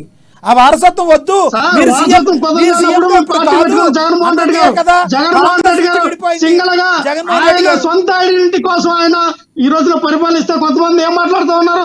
తండ్రిని పక్కన పెట్టేశారు, తండ్రి ఫోటో కనబడట్లేదు అంటే అక్కడ ఇదే మాట వీళ్ళు. తండ్రి ఫోటో కనబడట్లేదు, తండ్రిని పక్కన పెట్టేశారు. ఇదే చంద్రబాబు నాయుడు గారు ఎన్టీ రామారావు గారు ఫోటో వేయొద్దన్నాడు. ఇదే చంద్రబాబు నాయుడు గారు అసలు ఎన్టీఆర్ మాట ఎక్కడ ఎత్తద్దని చెప్పిన సందర్భాలు లేవా? ఇదే రాధాకృష్ణ, ఇదే చంద్రబాబు నాయుడు గారు ఇంటర్నల్ ఏం చెప్పారు? అవును. మన అలాంటి వాళ్ళు ఇప్పుడు మళ్ళీ ఎన్టీఆర్ బొమ్మ పట్టుకొని ఎందుకు రాజకీయాలు చేస్తా ఉన్నారు? ఇదంతా ప్రజల్లో మోసం చేయడానికి, ఇదంతా ప్రజల్లో ఒక మోస పద్ధతిలో తీసుకెళ్ళడానికి. రాజకీయాలు ఒకటేనండి, బయటకు ఒక మాట, లోపల ఒక మాట. ఈ రోజున కష్టపడినోడికి ఎవరికి మీరు అంటారు అధికార ప్రతినిధులందరికీ మీరు టికెట్లు ఇవ్వాలని అనట్లా. కష్టపడినోడు గుర్తించండి. అధికార ప్రతినిధి కార్యకర్త ఎవరైనా సరే, ఎవరైనా కష్టపడాలి, ఏ పార్టీలో లేరు, వాళ్ళకి ఏ విలువ తక్కువ ఉంది ఆ పార్టీలో, ఏ ఇస్తూ ఉన్నారు? ఓకే లక్ష్మణరావు గారు ఇప్పుడు చెప్పండి చెప్పండి. చెప్పండి చెప్పండి సార్. నేను అనేదేనంటే ఒక మనం ఇప్పుడు ఇందాక ఆయన ఎల్నిస్ట్ గారు మాట్లాడుతున్నట్టుగా కుటుంబపరమైన రాజకీయాలు చేసేటప్పుడు వాళ్ళకి భజన చేయాల్సిన పని వస్తుందండి. ఒక నియోజకవర్గంలో మనం ఉన్నాం, వాళ్ళ తండ్రి ఎమ్మెల్యే అవుతాడు, ఆ తండ్రి పోయిన తర్వాత కొడుకు వస్తాడు, కొడుకు భజన చేయాలా, కొడుకు పోతే ఇంకో మనవడు వస్తాడు, ఆ మనవడికి మనం భజన చేయాలా. ఆ పరిస్థితి ఏర్పడింది. ఆ భజన కార్యక్రమం నుంచి తప్పించమంటున్నాం. ఎందుకు మీరు ఎవరికి చెప్తున్నారు ఇది? నేను అన్న ఒకేసారి ప్రక్షాళన జరిపించాను అని అంటలా. వాళ్ళు ఎవరు చేయలేరు, ఏ పార్టీ కూడా అలాగే చేయలేదు. 175 స్థానంలో కొత్తలకు టికెట్ ఇవ్వలేరు. కానీ క్వశ్చన్ మీరే చెప్తారు, ఆన్సర్ మీరే చెప్తున్నారు. కొత్త తరాన్ని ఆహ్వానించాలి, కొత్త తరానికి టికెట్లు ఇవ్వాలి. ఏ రాజకీయ బ్యాక్గ్రౌండ్ లేని వాళ్ళు కూడా రాజకీయాలకు తీసుకురావాలి. ఈ రోజున మనం ఏ కంపెనీలో ఒక ఉద్యోగం రావాలి, నేను ఒక ఐఏఎస్ అవ్వాలి, నేను ఒక ఐపీఎస్ అవ్వాలని మనం ఎలాగైతే మన జీవితంలో లక్ష్యాలు పెట్టుకుంటామో, అలాగే నేను ఒక ఎమ్మెల్యే అవ్వాలి, నేను ఒక ఎంపీ అవ్వాలి అని ఒక సాధారణమైన కుటుంబం నుంచి వచ్చినటువంటి మధ్య తరగతి కుటుంబాన్ని కూడా అలాంటి వ్యక్తులు కూడా అవకాశం ఇవ్వాలండి. రాజ్యాధికారం అనేది మీ తాత్సత్వం, మీ అబ్బసొత్తులు కాదు కదా. అప్పుడులో సీనియర్ ఎన్టీఆర్ గారు తప్పితే ఇంకెవరూ అలాంటి అవకాశాలు ఇవ్వలేదండి. ఎందుకంటే ఆ రోజున వినండి, పెట్టిన కొత్తలోనే ఇచ్చారు, గమనించాలా మీరు? అదే ఏదైనా గుడ్డిలో మెల్లనుకోండి, ఏదైనా సీనియర్ ఎన్టీ రామారావు తప్పితే అలా కొత్త వాళ్ళకి ఇచ్చిన దాఖలాలు ఎవరికీ లేవు. ఆ తర్వాత ఓడిపోయిన 2014లో 2019లో పవన్ కళ్యాణ్ గారు కొత్త వాళ్ళకి ఇచ్చారు కాబట్టినే ఆ పార్టీ ఈ రోజున కార్యకర్తల మన్నన పొందింది. ఈ రోజున బీసీలు కానీ కార్యకర్తల బలం కానీ టీడీపీకి ఎందుకు ఏర్పడిందంటే ఆ రోజు ఎన్టీ రామారావు గారు తీసుకున్న నిర్ణయాలు, చంద్రబాబు నాయుడు గారు తీసుకున్న నిర్ణయాలు కాదు. చంద్రబాబు నాయుడు మీద ఓట్లే ఇట్లా ఇప్పుడు కూడా ఎన్టీఆర్ గారిని చూసి ఓట్లేస్తున్నారు, అది గుర్తించుకోవాలి మీరు. చంద్రబాబు నాయుడు ఏం కష్టపడి ఏం పరిపాలన చేయాల, నాకు చంద్రబాబు నాయుడు ఉద్ధరించేస్తాడేమో ఓట్లేలా. దాని గురించి ఎవరే మాట్లాడారంటే ఎన్టీ రామారావు గారి మీద ఉన్న ప్రేమతోనే ఈ పార్టీని ఒక 40 సంవత్సరాల నుంచి ఉన్న కార్యకర్తలు ఒక తీవ్రవాదులుగా కరుడు కట్టిన ఈలాగా తయారయ్యాలు ఉన్నారు. లక్ష్మణరావు గారు మీరు చెప్పారు ఎన్టీ రామారావు గారు చేశారు, ఆయన గొప్ప వాళ్ళు అంటున్నారు, కరెక్టే. మరి జగన్మోహన్ రెడ్డి గారు ఎందుకు కొత్త వాళ్ళకి ఇవ్వలేకపోయారు? మీలాంటి వాళ్ళకి జగన్మోహన్ రెడ్డి గారు పార్టీ పెట్టిన దగ్గర నుంచి ఎందుకు కొత్త వాళ్ళకి టిప్పర్ డ్రైవర్ టికెట్ ఇచ్చింది మా పార్టీ, ఒక ఎంపీటీసీ ఎమ్మెల్యే టికెట్ ఇచ్చింది మా పార్టీ, ఒక సిఐకి ఎంపీ టికెట్ ఇచ్చింది మా పార్టీ, ఒక జడ్పీటీసీ ఎమ్మెల్యే టికెట్ ఇచ్చింది మా పార్టీ. ఏ పార్టీ ఇచ్చింది చూపించమనండి. చంద్రబాబు నాయుడు ఎవరికి ఇచ్చారు చూపించమనండి. చంద్రబాబు నాయుడు ఈ రోజున ఎంపీ ఇస్తే 5,000 కోట్లు ఎప్పటిలో చూపించారు. ఒక ఎమ్మెల్యే టికెట్ కి 2,000 కోట్లు చూపించిన వ్యక్తులు ఉన్నారు. పవన్ కళ్యాణ్ గారు ఎవరికి ఇచ్చారండి? 100 కోట్లు ఉన్న వాళ్ళకి ఇచ్చారు టికెట్లు. చూడండి ఒకసారి. పవన్ కళ్యాణ్ గారు ఎవరికి ఇచ్చారు కాదు, సుజాత గారు చెప్తారులేండి సమాధానం. సుజాత గారు చెప్తారు. సుజాత గారు ప్లీజ్ కంటిన్యూ. సుజాత గారు. సార్, లక్ష్మణరావు గారి మాటలు చూస్తే నవ్వొస్తుందండి. జనసేన పార్టీ వారసత్వంగా ఇచ్చింది సీట్లు అని చెప్తున్నారు, అలాగే కోర్టులో ఆస్తి పరులకు టికెట్లు ఇచ్చిందని చెప్తున్నారు. ఇదే లక్ష్మణరావు గారు 2019 ఎలక్షన్స్ లో పార్టీలో ఉన్నప్పుడు మరి 137 సీట్లకు కంటెస్ట్ చేసినప్పుడు ఎంతమంది రాజకీయ వార్తలు ఉన్నారు అందులో? రబ్బర్ చెప్పులు వేసుకున్న వ్యక్తులతో రాజకీయం చేస్తానని పవన్ కళ్యాణ్ గారు అన్న మాట ప్రకారం ఆ రోజు ఆర్టీసీ కండక్టర్ వృత్తిలో ఉన్న ఒక వ్యక్తికి సీట్ ఇవ్వడం జరిగింది. అలాగే చిన్నపాటి కూరగాయల వ్యాపారం వర్తకులు కొడుకుకి సీట్ ఇవ్వడం జరిగింది. అలాగే ఎంతో మంది సామాన్యులు మన పంచకర్ల సందీప్ గారు ఉన్నారు. ఆయనకి ఏం రాజకీయ వారసత్వం ఉందండి? ఆయనకి ఏం కోట్ల ఆస్తి ఉంది?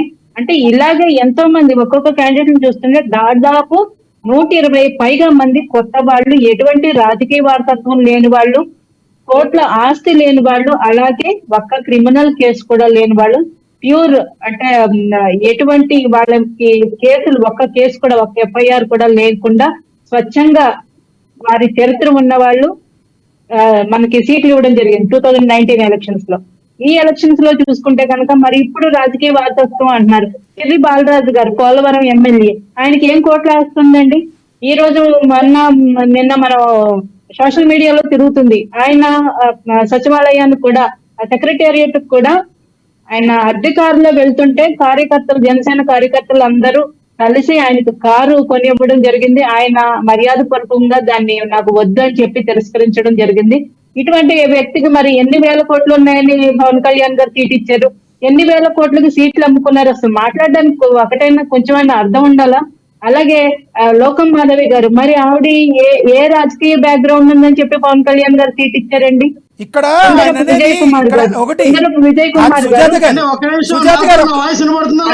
ఆయన రాజకీయ వారసులకి సీట్లు ఇచ్చారు అంటున్నారు, కోట్లకి సీట్లు అమ్ముకున్నారు అంటున్నారు. కోట్లకి సీట్లు అమ్ముకుంటే సీట్లు అమ్ముకునే క్వశ్చన్ అయితే అడగండి లక్ష్మణరావు గారు. క్వశ్చన్ అయితే కోట్లకి సీట్లు అమ్ముకునే పార్టీ జనసేన పార్టీ కాదండి. లోకం మాధవ్ గారు 5,000 కోట్ల కాస్తుపర్రాలు పంచగర్ల సందీప్ గారు కూడా అడిగారు, అది కూడా చెప్పండి. పంచకర్ల సందీప్ గారికి ఏం వస్తుందని చెప్పి మరి 2019 లో ఎలక్షన్స్ లో సీట్ ఇచ్చారండి. అలాగే శ్రీకాకుళంలో 2024 టికెట్ ఇవ్వడానికి మీరు మీ పార్టీ సంగతి చూసుకోండి సార్. మీరు మీ పార్టీ సంగతి చూసుకోండి, మీ పార్టీ సంగతి చూసుకోండి. ఏం మాట్లాడుతున్నారో వినండి, వింటే తెలుస్తుంది, వినండి.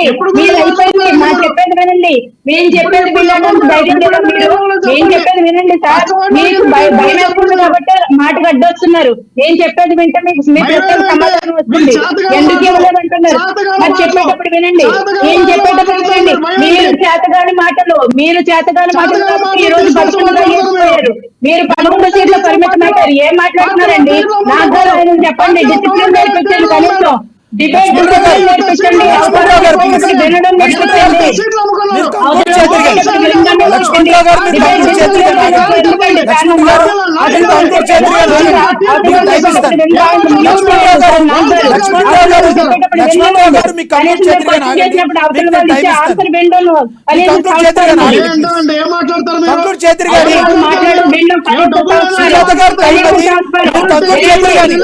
లక్ష్మణరావు గారు మాట్లాడారు, మీరు కంక్లూడ్ చేద్దరు కానీ మీకు టైం ఇస్తాను. ప్లీజ్ మీకు టైం ఇస్తాను. సుజాత గారు తొందరగా కంక్లూడ్ చేయండి ప్లీజ్. ఈ రోజు సుందర విజయ్ కుమార్ గారు టికెట్ ఇచ్చారండి. మీరు పంచకర్ల సందీప్ గారికి టికెట్ ఇవ్వలేదు ఎందుకు అని అడుగుతున్నారు. కూటమిలో భాగంగా సీట్ల పంపిణీ ఉంటుంది, దాని ప్రకారం మేము జయాపజయాలు, అక్కడున్న సామాజిక వర్గాల క్యాలిక్యులేషన్, అలాగే ఆర్థిక పరిస్థితులు అన్ని కూడా ఎన్నో రకాల విషయాలు బేరీజ్ వేసుకుని సీట్లు ఇవ్వడం జరుగుతుంది. మీరు సందీప్ గారికి టికెట్ ఇవ్వలేదని సందీప్ గారి అసహనంగా లేనప్పుడు ఈయనకి ఎందుకంటే పక్క పార్టీలో వాళ్ళకి, మరి ఇక్కడ షర్మిలను సొంత చెల్లి షర్మిలనే బయటికి గెంటేసిన వాళ్ళు మీరు వేరే పార్టీలకి మీరు సలహాలు ఇవ్వడం ఏంటి? మీ తల్లి గారిని కూడా కనీసం పార్టీ అధ్యక్షురాలుగా రాజీనామా చేయించారు, బలవంతంగా పంపించేసిన వాళ్ళు మీరు వేరే పార్టీల గురించి మాట్లాడుతున్నారా? అవినాష్ రెడ్డి గారి ఎంపీ సీటు కోసం సొంత బాబాయినే చంపించేసి మీరు మాట్లాడుతున్నారా? అవతల పార్టీని ఎలా నడిపించాలో, ఎవరికి సీట్లు ఇవ్వాలో, ఎక్కడ ఏ అభ్యర్థికి గెలిపించాలో అన్నది కూడా మీరే చెప్పేస్తే మీ సొంత పార్టీని చూసుకోండి. అది చూసుకోకుండా పక్క వాళ్ళకి సలహాలు ఇవ్వడం వల్ల మీరు ఈ రోజు 11కు పడిపోయారు. మీరు రాజకీయ మాట్లాడుతున్నారు. పేర్ని నాని గారు కొడుక్కి సీట్ ఇచ్చింది ఎవరండి? పేర్ని నాని గారు కొడుక్కి సీట్ ఇచ్చింది ఎవరు? రాజకీయ వారసత్వాలు మీరు ఎక్కడ మాట్లాడుతున్నారు? మీరు రాజకీయ వారసత్వం గురించి మాట్లాడాల్సి వస్తే జగన్మోహన్ రెడ్డి గారికి ఏం అర్హత ఉందని ముఖ్యమంత్రిగా అవడానికి ఆ రోజు రాజశేఖర రెడ్డి గారు చనిపోయిన నాటికి ఆయన రాజకీయ అనుభవం ఎంతనండి, ఎంతని ఆయన సీఎం అవ్వాలని సంతకాలు పెట్టించుకున్నాడు. ఆయనకి ఏం అర్హత ఉంది, ఏం ప్రజాసేవ చేశారని ఆ రోజు సీఎం గా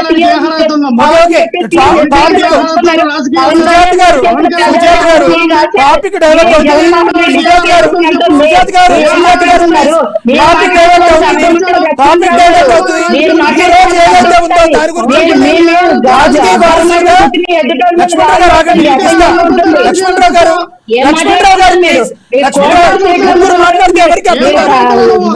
గారు ప్లీజ్ మీరు మాట్లాడుతున్నారు. సుజాత్ గారు ఆగండి, సుజాత్ గారు ఆగండి, సుజాత్ గారు ప్లీజ్, సుజాత్ గారు ఆగండి, కంక్లూడ్ చేయండి. సుజాత్ గారు నేటి టాపిక్ మీద కంక్లూడ్ చేయండి. సుజాత్ గారు, సుజాత్ గారు, సుజాత్ గారు, సుజాత్ గారు నేటి టాపిక్ మీద, సుజాత్ గారు ప్లీజ్, సుజాత్ గారు ప్లీజ్ నేటి టాపిక్ మీద కంక్లూడ్ చేయండి. ఎవరిని రాజకీయ వారసులుగా రేపొద్దున రాజకీయ వారసులుగా జనాలు చూసే అవకాశం ఉంది? 30 సెకండ్స్ కంక్లూడ్ చేయండి, ఈ టాపిక్ మీద చేయండి ప్లీజ్. సార్ ఖచ్చితంగా రాజశేఖర రెడ్డి గారి కుటుంబాన్ని అసలు రాజకీయాల్లోనే చూడాలని కానీ వారి పాలనలో జరగాలని కానీ ప్రజలకు ఏమాత్రం లేదండి. వీరు కుటుంబ రాజకీయాలు, ఈ డ్రామాలు కేవలం వాళ్ళ పదవీ కాంక్షల కోసమే తప్ప ప్రజలకు సేవ చేయాలనే చిత్తశుద్ధి అటు కొడుక్కి కానీ, కూతురికి కానీ, తల్లికి కానీ ఎవరికీ లేవండి. ఖచ్చితంగా వీరిని ప్రజలు చాలా అత్యంత దారుణంగా తిరస్కరించారన్నది మొన్న వచ్చిన ఫలితాలు బట్టే తెలుస్తుంది సార్. వీరు ఎంత ప్రయత్నించినా, ఎన్ని డ్రామాలు ఆడినా ప్రజలు మోసపోయే పరిస్థితులు లేవు. ఓకే, పాపిరెడ్డి గారు కంక్లూడ్ చేయండి సార్. ఇప్పుడు వీళ్ళు మేడం కానీ వైసీపీ లక్ష్మణరావు గారు కానీ మాట్లాడి ఒక విషయం ఏంటంటే, ఇక్కడ ఈ రాజకీయాలలో అంటే ఇదేదో కేవలం వైఎస్ఆర్ కుటుంబంలో రాజకీయాలు కలహాలే కాదు. ఈవెన్ అంతకుముందు ఎన్టీ రామారావు గారు ఆయన పదవి పూర్తి చేసినప్పుడు, ఆయన చనిపోయినప్పుడు కూడా ఆయన మాట్లాడిన మాటలు, ఈ కుటుంబంలో కుటుంబ పూర్వలో జరిగిన అనేకమైన విషయాలు కానీ, లేకపోతే చంద్రబాబు నాయుడు గారు ఫస్ట్ ముఖ్యమంత్రి అయినప్పుడు మళ్ళీ హరికృష్ణన్ కానీ, మిగతా దగ్గుపాటి వెంకటేశ్వరరావు కానీ ఆయన ఇచ్చిన ట్రీట్మెంట్ కానీ, ఇవన్నీ చూస్తే ఏంటంటే ఈ రాజకీయాలలో నైతిక విలువలు లేకపోతే ఇదేదో గొప్ప విషయాలుగా మనం మాట్లాడుకుంటూ వచ్చేది. ఇది ప్రతి రాజకీయ వారసత్వంలో కూడా కుట్రలు, కుతంత్రాలు, ఒకరికొకరు వెన్నుపోటు కూడడం ఇవన్నీ కూడా సహజంగా జరుగుతున్నాయి. అయితే ఇక్కడ విషయం ఏంటంటే, ఇవాళ మీరు పెట్టిన టాపిక్ ఏంటంటే, ఇది వైఎస్ఆర్ ఇవాళ ఆయన జన్మదినంగా జయంతి. ఒకటేంటంటే రాజశేఖర రెడ్డి గురించి మనం మాట్లాడాలనుకున్నప్పుడు ఈ రాజకీయ వారసత్వం అంటే ఎవరికి పోతుంది, ఏమవుతుంది, అది రేపు ఆంధ్రప్రదేశ్ జనాలు నిర్ణయిస్తారు. ఈ పార్టీ ఉంటుందా, పోతుందా, ఇంకోటి వస్తుందా, ఇవన్నీ కూడా. అయితే ఒకటేంటంటే ఇవాళ ఈ ఆయన గురించి మాట్లాడదలుచుకున్నప్పుడు ఇక్కడ ఒక రాజకీయ నాయకునిగా, ఒక పరిపాలకుడిగా మంచి స్థానమే ఇవాళ ఇప్పటికి కూడా మొత్తం అటు ఆంధ్రప్రదేశ్ రాష్ట్రంలో ఉన్న ప్రజలలో కానీ, ఇటు తెలంగాణ అంటే తెలుగు ప్రజలలో మాత్రం ఆయనకు ఒక గట్టి గణనీయమైన స్థిరమైన స్థానం. కాబట్టి ఆ స్థానం మాత్రం అట్లే ఉంటది. సరే, ఆయన తర్వాత వచ్చిన కొడుకు బిడ్డ చేసే పనులకు ఆయన చనిపోయిన తర్వాత ఆయనకి సంబంధం ఉండదు. కానీ ఒకటేంటంటే ఆయన ఒక ప్రజా పరిపాలకుడిగా, ఒక ప్రజా మద్దతున్న నాయకుడిగా, ప్రజానాయకుడిగా ఇప్పటికి కూడా రాజశేఖర రెడ్డి గారు ఉన్నారు. అంతకుముందు ఎన్టీ రామారావు ఉన్నారు. కాబట్టి మిగతా విషయాలు ఆయనకు సంబంధం ఉండదు. ఈ టాపిక్ ఇక్కడికే కన్క్లూడ్ చేస్తే బాగుంటుంది. ఓకే, లక్ష్మణరావు గారు కంక్లూడ్ చేయండి ప్లీజ్. ఒకటే సార్, మనం ఏదో వచ్చాము, నేను ఒకటే అన్నా, వారసత్వ రాజకీయాల గురించి ఇప్పటికిప్పుడు ఎవరు తీసుకున్న నిర్ణయం ఖచ్చితంగా ఒక కేటాయించాలని చెప్పాం. అది జరుగుతుందో చూద్దాం. దానికి వచ్చి ఏ అర్హత ఉందని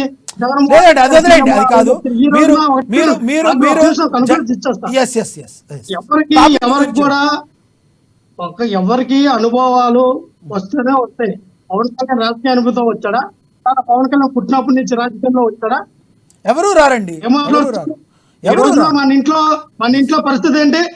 ఆవిడ ఎందుకు అన్న తల్లి చెల్లెలు బయట, మన ఇంట్లో పరిస్థితి ఏంటి? మనం ఎంతమందిని వదిలేసాం?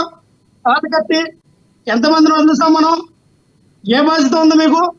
సమాజం పట్ల, మీ పట్ల మెంటాలిటీ బట్టే కదా నేను గట్టిగా మాట్లాడుకోవాలి. కానీ సభ్యత సంస్కారం నాకుంది. మేము కూడా చాలా మాట్లాడతాం. లక్ష్మణ్ గారు జాగ్రత్తగా మాట్లాడండి.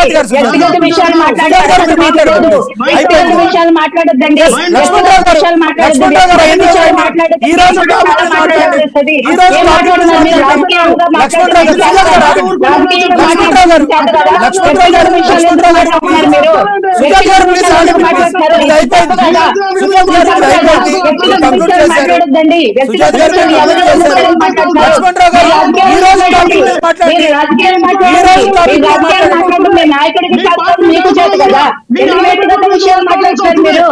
ఎందుకు వ్యక్తిగత విషయాలు మాట్లాడతారు? వాళ్ళు రాజకీయాల్లో ఉన్నారు కాబట్టి మాట్లాడారు. లక్ష్మణరావు గారు, ప్రచారం లక్ష్మణరావు గారు, చేస్తున్నారు కాబట్టి మాట్లాడాం. లక్ష్మణరావు గారు, సుజాత గారు, లక్ష్మణరావు గారు, షర్మిల గారు ప్రచారం చేశారు కాబట్టి ఓకే ఓకే లక్ష్మణరావు గారు, సుజాత గారు కంక్లూడ్ చేయమన్నారు. మీరు ఈ రోజు కొంచెం మీరిద్దరు కూడా కొంచెం అగ్రెసివ్గా ఉండటం వలన అనుకున్న దాన్ని కొంచెం మీరు ముందుకు తీసుకెళ్ళలేకపోయారు.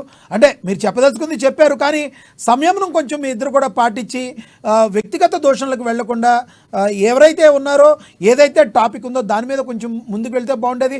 లక్ష్మణరావు గారు, సుజాత గారు, మీరు కూడా చర్చలో పాల్గొన్నందుకు ధన్యవాదాలు.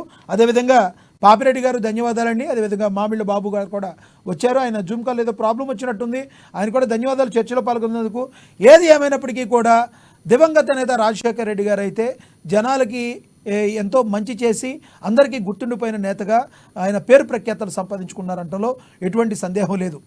108 అయితే ఏంటి, ఆరోగ్యశ్రీ అయితే ఏంటి, అదేవిధంగా ఫీజు రియంబర్స్మెంట్ పథకం అయితే ఏంటి, ఎన్నో పథకాల ద్వారా సామాన్య ప్రజలకు చేరువయ్యి ఎంతోమంది పేదలకు బడుగు బలహీన వర్గాల ఆరాధ్య దైవంగా రాజశేఖర రెడ్డి గారు అందరి మనసుల్లో సుసంపన్నమైన స్థానం సంపాదించుకున్నారు అంటలో ఎటువంటి సందేహం లేదు. అయితే రాజకీయ విశ్లేషకులు చెప్తున్నట్టు రాజకీయ వారసత్వం అనేది ఉండడానికి ఇది రాజరిక పాలన కాదు, ఇది ఓన్లీ ప్రజాస్వామ్యం. కానీ దురదృష్టవశాత్తు భారతదేశంలో ఒక బీజేపీ పార్టీ తప్పితే మిగతా అన్ని పార్టీల్లో కూడా ఇలా రాజకీయ వారసత్వం రావడం అనేది ఆహ్వానించదగ్గ విషయం కాదు.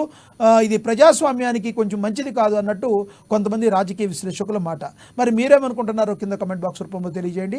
ఇది వాటి స్పెషల్ డిబేట్. చూస్తూనే ఉండండి అమ్మా న్యూస్, నిజం కోసం జనం కోసం.